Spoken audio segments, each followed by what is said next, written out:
I'm Dangerous Dean Dolphin, And I'm Dastardly Dick Dolphin.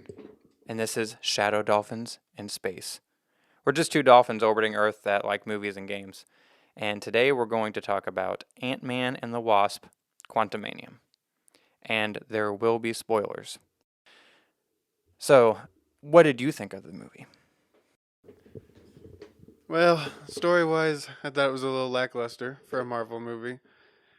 That being said, I'm still going to give it a 9 out of 10, purely for the fact I love Paul Rudd. And visuals were great, as would any Marvel movie. So, I'm surprised 9 out of 10. well, Paul Rudd's a big thing. I love Paul Rudd. He Well, always yeah, makes me laugh. I agree. I feel like there could have been maybe a little more humor in this movie, but I don't know. There was still a decent amount of it. Yeah, I think they try to stay too far from the humor. Not make it a Guardians movie, but yeah, it could be funnier. It got a little too cheesy in this one, I think, sometimes. I agree. I would say that I don't know if I'd give it a 9 out of 10. I think I would give it more like a 7.5 out of 10. I don't know. Realistically, I'd give it probably a 6 out of 10, but with Paul Rudd, it gets a +3. So take that for what you will. Yeah, Paul Rudd definitely helps it. The special effects definitely help it. I really liked Kang's character. I thought he was pretty cool. And we last saw him where?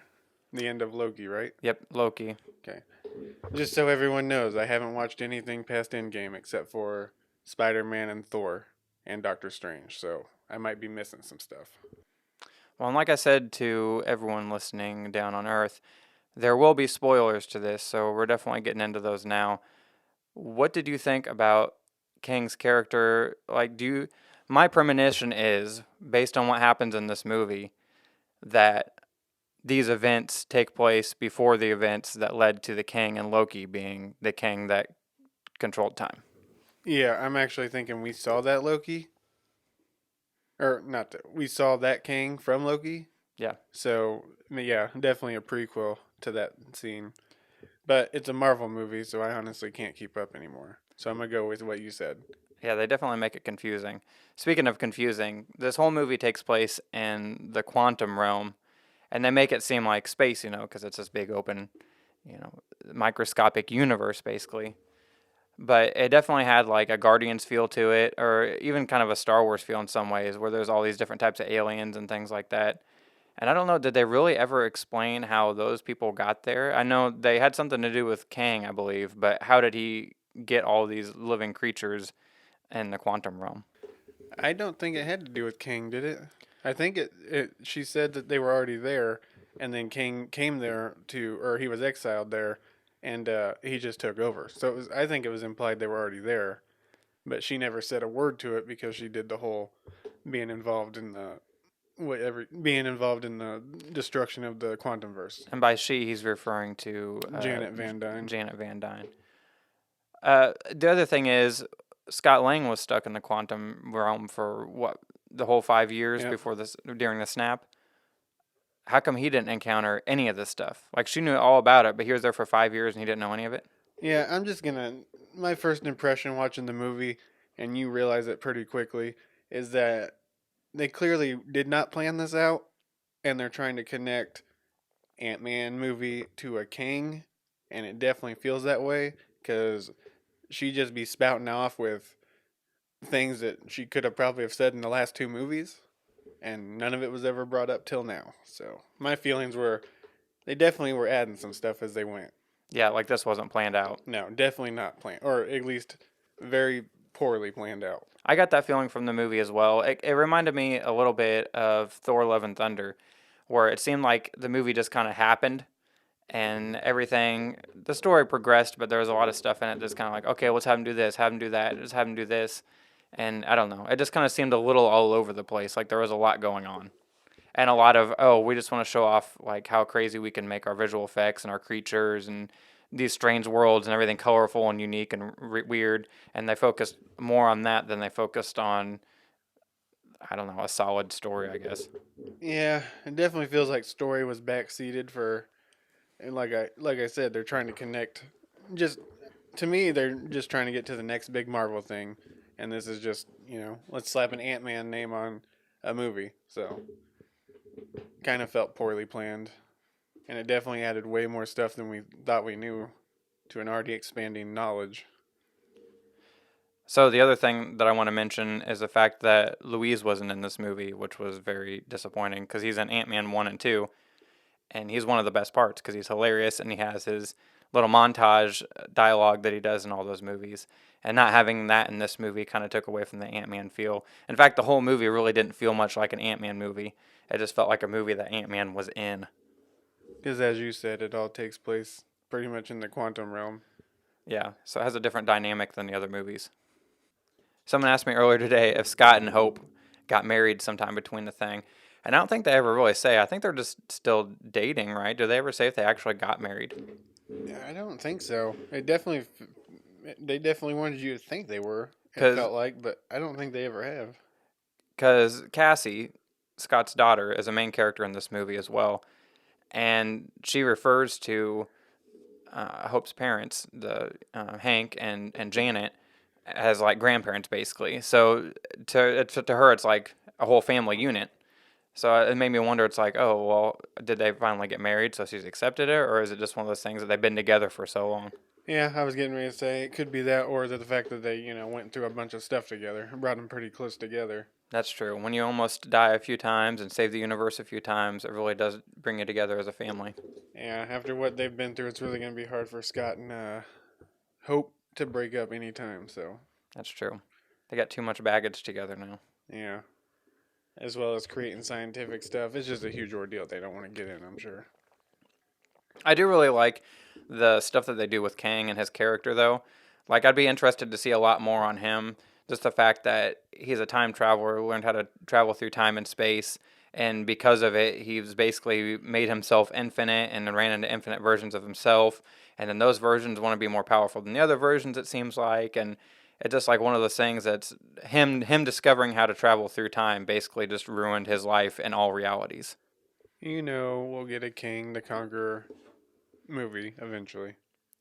The other bad thing about him too is that in this movie he seemed like he was all powerful. Like he's even more powerful than Thanos and all that, and they kind of established that in Loki as well with the king that's in there.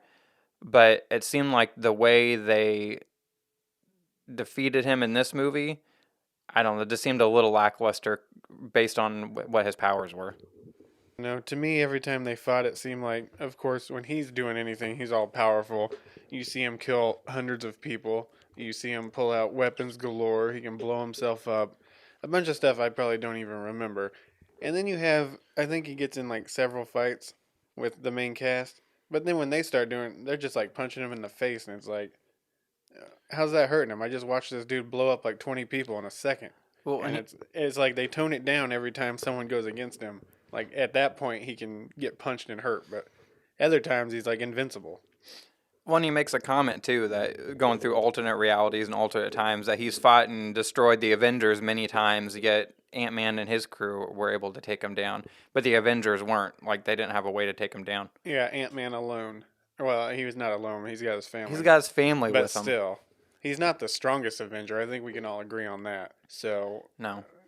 when he's going around boasting he's taking out Avenger after Avenger, I didn't think it'd be Ant Man to be the one to stop him. So Yeah, so I felt like it was an interesting pair up between them, almost like you said, like it was forced a little bit that Kang would have been better suited maybe for a different Avenger, but they wanted to get his ball rolling in the universe, and they needed another Ant-Man movie, and they knew that Ant-Man and Paul Rudd would sell seats. I mean, I still liked the movie overall. Don't get me wrong. I feel like I'm complaining about it a lot. I still liked it, but I don't know if I liked it quite as much as the other ones. I think visually I liked it more because there was a lot of beautiful visuals and detail and crazy creative characters and world and whatnot. But I think story wise and just overall movie wise, it wasn't something I'd want to be like, oh, I just want to sit down and watch this for a good movie. It'd be like, I want to watch this just to sit back and chill and see some cool visuals. I feel like the Marvel movies are starting to become like the Fast and the Furious franchise, where just because someone died, say 4 movies ago, doesn't exactly mean they can't just show up, and they do.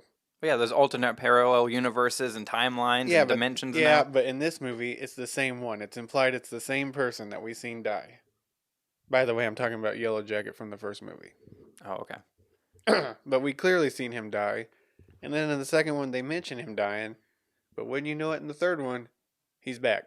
Yeah, but I kind of like how they brought that about, and even visually from the part when you've seen that character die to what he looks like now, like it makes sense why he looks like now based on the way he died. Like I'm glad that they re-showed that character dying so that you can kind of get that visual. Yeah, it's probably for the best because, like I said, I probably should have maybe watched Ant Man 1 and 2 in the last year. So, So the new character that's in this movie, and another new villain other than Kang, is Modoc, who is from the comics, and we find out that he is based on kind of another character without giving too much away. But I don't know. I feel like I like that they finally put him in the Marvel universe. I hate that they put him like in the quantum realm because it doesn't really give him much room to really pop back into the universe. And also, I feel like the CGI on him could have been much better. I actually enjoyed him showing up because, believe it or not, as a kid, we played the Marvel fighting games, and my buddy always picked Modoc, and I never exactly knew what that was. So then he showed up on screen, and I was happy about that because now I'm like, okay, makes sense now. He looked pretty cool though for an MCU version of him. Like he had cool armor and was, but it just the CGI part just felt a little bit off. In some ways, it felt off in a way that made him look funny, and that added to the charm of his character because he was, I don't know, every time you look at him, he's supposed to be kind of goofy looking, based on the movie. The movie makes him out to be kind of a comical character in a lot of ways, so it makes sense. But at the same time, it also took me away from the fact that it was a CGI thing and not a real person or a real, And Modoc. I won't give it away, but I will say he is involved in what I would consider probably the cheesiest moment of the movie. So I'm just gonna say that. That's true. I'll let you enjoy the movie, and you can tell me what it was. The real spoiler is everyone dies in the end. The entire Marvel universe is obliterated, and they said we're not doing any more movies. Not even the ones that we've already announced coming out. No, I'm just kidding. They're gonna do a billion movies. They'll be doing movies till I'm long dead, probably. Yeah, probably what phase 86 at that point. Phase 86. That's the one that everyone loves the most. Spider-Man 27, Grandpa's home. I wonder, there is a Spider-Man 2099 in the comics. I wonder if they're gonna tie that into the Marvel universe at some point. I'm sure they will. So, do you have anything else you wanted to say about the movie? Well, now I just have one more question we can discuss. How did you feel about the ending and the end credit scenes? What do you think is going to be next for Ant-Man? Not the Marvel universe, but Ant-Man. What's going to be next for Ant Man? I don't know. It's hard to really tell because they just throw him in wherever anymore. They're like, oh, we need Ant Man to be in a movie again. Let's just say he teamed up with this and he's been in jail or he's been doing this the whole time. So he kind of just hangs around till they need him. But I have a feeling it'll probably be another Avengers movie they bring him in on. What about you? What do you think? I really don't know. They didn't really leave me much to figure out because the end credit scenes were about something completely different. So I get, Classic answer. I I guess, don't know. I guess we'll find out. So the other thing I thought of that I wanted to say about the movie, which is another spoiler, but if you saw the trailer, you probably already know that Bill Murray is in it with a cameo appearance. And his character, what do you think of Bill Murray's character? Well, he was good because at first I thought he was good, and then he clearly wasn't. So he had me fooled, and he's only on screen for like 10 minutes. So Yeah, he's not in it much. pretty good acting. Yeah, I kind of liked his character because he seemed Bill Murray esque, but part of me wished he was a little more Bill Murray esque. I don't know. To me, he kind of reminded me of Del Toro's character of the Collector, and he reminded me of Jeff Goldblum's character of the Grand Master, and it kind of made me wonder if he was maybe the same race as them, just in the quantum realm, like the quantum realm version. I don't, not that he had like special powers or anything, but just the way he looked and dressed reminded me of that. Like they're like, oh, let's take these big name actors and we'll make them these elegant, rich, powerful people, but they're all going to look the same. They're going to have the gray slicked back hair and like the fancy spacey suit. Yeah, I thought he was pretty good. It was on par with his Zombieland performance. No, I think Zombieland was better. Well, I will say to everyone that there are two post-credit scenes. There's one like during the credits or whatever, maybe before or after, I don't know. There's one during the credits and there's one at the very, very end of the credits. And the one at the very, very end of the credits got me super excited because it has, in traditional Marvel style, a couple cameos in it that are kind of giving a teaser to another project they're going to be coming out with hopefully sooner than later. And it was definitely worth staying there for just to get you excited about this next new project. Would you agree? Yeah, I definitely like the end credit scene. I do like when they reference stuff that we already knew or seen, or a lead up to something that we know will happen. It's always fun. Well, I think we about talked Ant-Man to death, but I wanted to bring up another topic while we're talking about Marvel movies because tonight when we saw this movie, we also watched a trailer for Guardians of the Galaxy Volume 3. And I don't really have anything to say about that movie particularly, other than it looks like it's going to be great because the Guardians movies are always great. So I'm hoping it is. But what is the deal with, especially the Marvel movies, but what is the deal with modern trailers now taking songs from like the 90s and doing really slow, sad versions of them for every movie trailer? I don't remember what the song was in this one, but I remember thinking, oh, that's a 90s song that they slowed down and made it into like a sad, dramatic song. That's just what they do, man. That Have, is just what they do. We just saw it with Fast X. it's crazy. And it's like these trailers are these real big, fast paced trailers, and they'll be playing like Nirvana like 10 times slower with like someone like almost crying while they're singing it. Like, oh, okay. It's like watching one of those adopt a dog commercials with fast action, and it feels epic. Yeah, I will admit that, but it also like doesn't get me as pumped for the movie because I'm like, oh, well, give me some like fast paced action music. You know what I mean?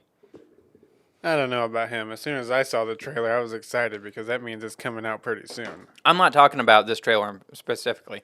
I'm talking about overall trailers doing this now. Oh, well, I said that because you took my comment. I was going to say the best thing about the movie was the Guardians 3 trailer because that means it's coming out soon. As for trailers playing slow songs, I don't know, but it's getting kind of boring when you're supposed to have this fast paced action movie or superhero fighting movie, and I got Celine Dion over here singing God knows what.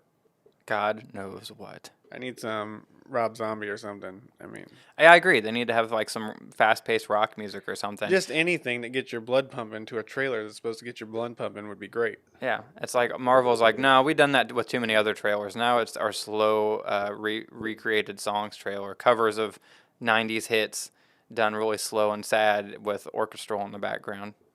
And then you can't even find them. Like some of them you can't find. Like I kind of liked the Wakanda Forever trailer. It was like No Woman No Cry mixed with All Right, and it was kind of a cool little transition. But they don't actually have a real version of that song. They only made it for the trailer, which kind of sucks. That's how they get you. Yeah. And they're Disney, so you know they're going to hold on to it forever. But even that was a cover song before you know, Kendrick Lamar mix in at the end. No Woman, No Cry. When was that made? Couldn't tell A you. long time ago. I'll go with you.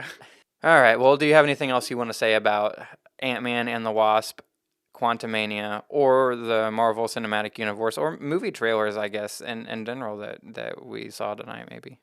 The Dungeons and Dragons movie looks good, and Guardians, of course, always looks good. It's one of my favorite Marvel movies. And hell, just watch Ant Man. It's a good movie.